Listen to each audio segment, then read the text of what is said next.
আজকে রান্না করতেছি ফুলকপি, সিম, আলু, সাথে আছে পাতাকপি, বেগুন ভাজি, কাঁচামরিচ দিয়ে দিচ্ছি। এখন টমেটো দিয়ে দেবো,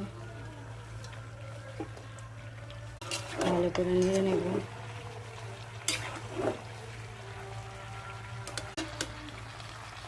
সাদা ভাজি করলে রান্না করলেও ভালো লাগে, রুটি ভাতের সাথেও ভালো লাগে।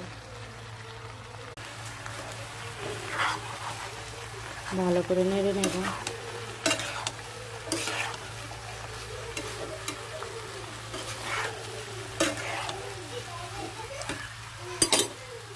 সব রকম সবজি দিয়ে ভাজি করলে খুব ভালো লাগে। পাতাকপি আছে, ফুলকপি, সিম, আলু, বেগুন দিয়ে রান্না করলাম আজকে সবজি ভাজি।